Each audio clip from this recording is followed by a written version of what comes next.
Hi, everyone. Thank you for joining us today on TIP International Radio. I'm your host, Leah Masten, where we are showcasing prestigious top professionals from all industries all over the globe to share their experience and stories of success. My amazing co-host is here with me, and we are so honored to have her as a host of the show. Originally from Namibia, she was crowned Miss Universe in 1992. Please welcome Michelle McLean. Hey, Leah, always lovely to see you. And always excited to meet our new guests. Oh my gosh. And today we have an amazing woman joining us from Pooler, Georgia. She is an expert in the beauty industry, has served many years in the hospitality industry and the service industry. She's a thriving entrepreneur who is a stylist and owner of By Jessica & Co. Beauty Lounge. Everyone, please welcome Jessica Sauls. Jessica, lovely to have you here today. Good morning, Lee. Good morning, Michelle. Thank you for having me. Good morning. So good to meet you. So Jessica, you are a successful business owner and cosmetologist, stylist, and beauty expert. Tell everyone what got you started in the field, because you originally started in the hospitality and service industry. So tell us about your journey and how you got here. When I was little, we didn't have a lot of money. So I was forced to build costumes and do haircuts. And I always had a love for it when I was little, creating things. I watched my mom. She was always making things pretty. And so it's just in my blood. I like to make people happy. I like to make things pretty. It's just what I do.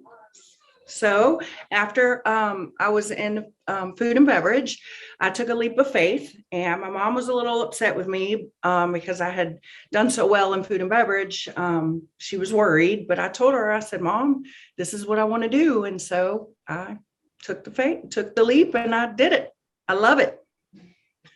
Well, we can see that you're very passionate and very sort of, just a go-getter in terms of everything that you've achieved. Tell us a little bit about your salon, your staff, and the services that you offer. The salon is a little boutique salon. It's modern. It's also got a little shabby chic feel to it. It's very homey. It's small. I didn't want anything real big. I didn't want to take that feel away from it.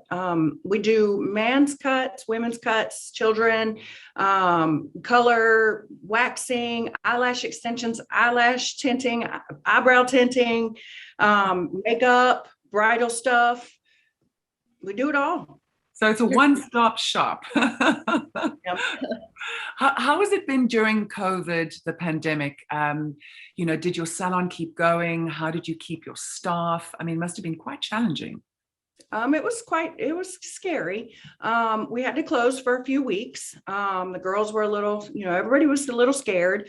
Once we were okay to open, we were the first ones open. We got a little bit of negative feedback from that. But we kept pushing, and to be honest, we made a lot of money, and it was fun. I mean, we just did everything we were supposed to. Everybody stayed safe. The second go round, everybody wasn't so safe, but everybody's made it through. So we're still just moving along. Throughout your illustrious career, you've won numerous awards, honors, and featured in magazines. This year, you'll be honored at IAOTP's annual awards gala at the Plaza Hotel for your selection as Top Cosmetologist of the Year. You will appear on the famous Reuters billboard in Times Square, and you grace the front cover of Tip magazine. Congratulations. That's so impressive and deserving. What would you say has been the highlight of your career, or the most memorable experience that you've had to date? I probably should talk about two. My first memorable experience is the last time my mom was here. She did get to experience coming here and seeing what I had done before she passed. That was really a big deal to me. So I have a picture. It was kind of sad, but she's still with me, and I know it, and she's pushed me through. And then the second experience I had, I got to go to Fashion Week in New York. So that was so much fun. It was in 2016. So I think that was my second one. A lot of fun. And we believe that you are quite a humanitarian. What have you been up to in terms of, everything that you've done to help your community? I'm starting to work with the domestic violence as well as breast cancer. I have experience with both of them, unfortunately, but I just feel like I should be a voice, because sometimes it can be really hard, especially with domestic violence. Breast cancer, you know, I've had a few of my family members pass of cancer, and so that's kind of steered me in that direction. I'm working on a quiet project right now with that, to work with the Cancer Society here in Savannah. So yeah, it just, I want to be able to help. I feel like I just need help. And as a mentor, when you are part of, you know, those programs, how do you feel people respond to your kind of approach, since you have had personal experience with it? I think they listen. I try to also listen too. But sometimes, you know, you, as being a hairstylist, it's almost like being a therapist. So I was going to ask that. I hear a lot of stories. They become family. They also know things about me. So I feel like the more that they see me get out of my situations and flourish into, you know, becoming stronger, I feel like it kind of gives them motivation to keep trucking as well. So that's just where I'm at. I like it. Great example. I heard you may open a second branch and that you're starting on your first book. Tell us about that. Yes, ma'am. My second location is still a little hush hush. I'm excited. I'm also working on my mobile branch. I bought an old 1971 Volkswagen Bug, and I've named it after my mom. It was one thing she wanted me to do. So hopefully in the next couple months, it'll finally be finished. So I'm going to have that out there. My book again, my book is about my life a little bit. It's also about abuse. I feel like now is the best time with what's going on in the world, to get my story out, because if I can help one person, I feel like I've done my job. And I know that there's so much domestic violence going on right now, and there's so much abuse going on right now. And I used to write poetry when I was little, and my mom used to push me to write. And so again, it's another thing that she kind of pushed me to do. And then being in therapy myself, for healing, my therapist always was like, you should do it. And you know, I've been a little scared about this one, but I'm working on it. I'm excited about that too. Well, a book is a very ambitious project. So are you writing it yourself, or are you getting someone to write it for you? I have a team that's helping me write it.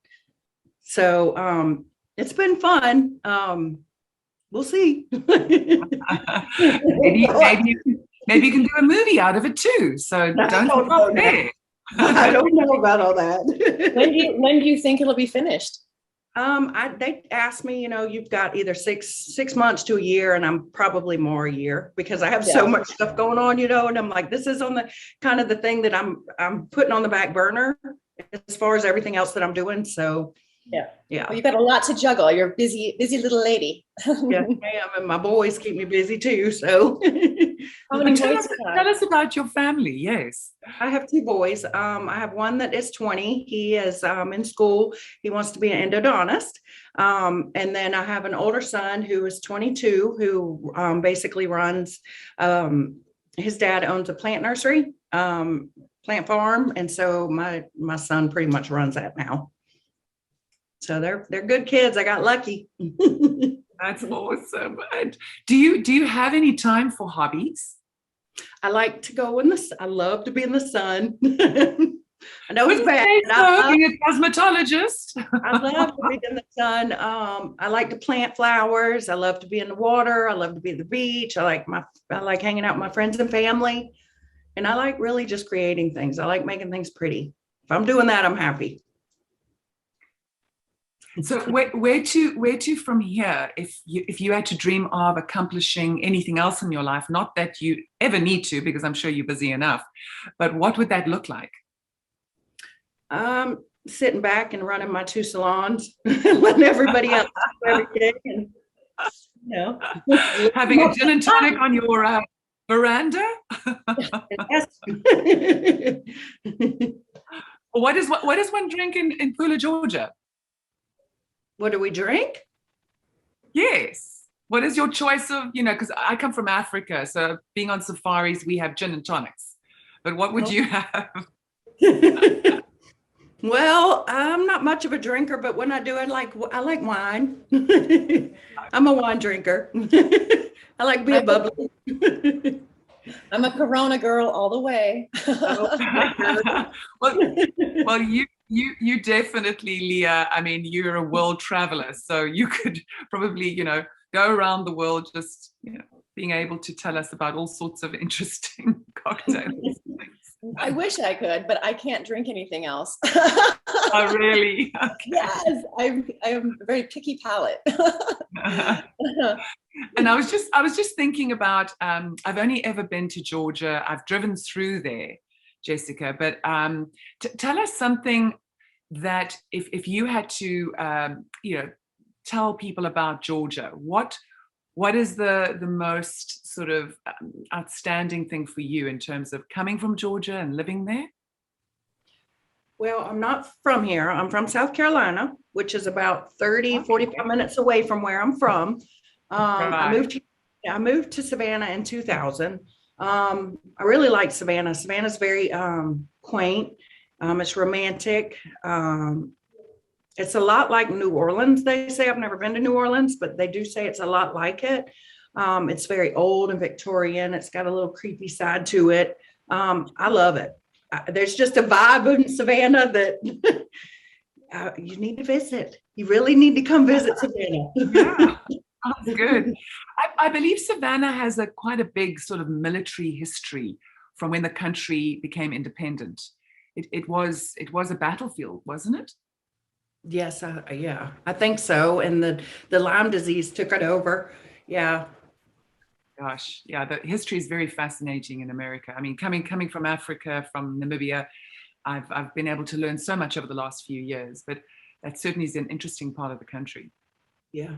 Now I want to come to I want to go to South Africa. You have good wine. Oh, that's right, we do. I'll meet you there. So are you going to be at the gala in New York in December? Yes, I'm coming. I'm going to bring my dad. He's going to be my dad. Oh, so wonderful. I'm excited. That'd be awesome. And would that be your first time at a gala? No. Yes. Oh, okay. Yes. It'll be my first time too, so I look forward to seeing you there. Oh, cool. Yeah, I'm excited. I'm excited about being back in New York because the first time I was there, I was working, doing Fashion Week. So, I mean, it was neat being there and it was a great experience, but I really wanted to just kind of see some stuff. Right. So this time I hope I get to see a little bit more.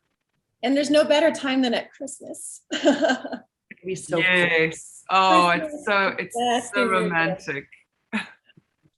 Right. Is there anything else you'd like to add, Jessica? Like any other contact details or any up and coming events that you're having? Well, my 5 years is coming on the 12th of December, but I'll be in New York. So you're not going to push that out to January or something? I might. I was thinking about probably doing something, but I want to party. Yeah, do a little party for my 5 years. So. Oh, that's wonderful. About it. Yeah.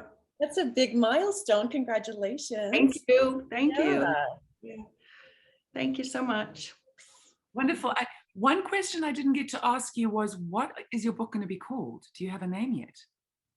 Not yet.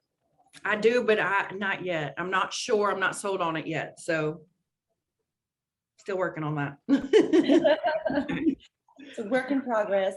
Yes.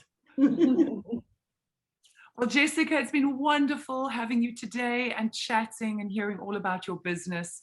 We wish you so much success going forward and with your new salon that you're creating.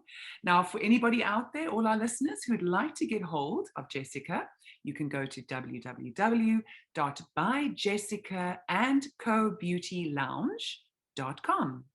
So be sure to contact her.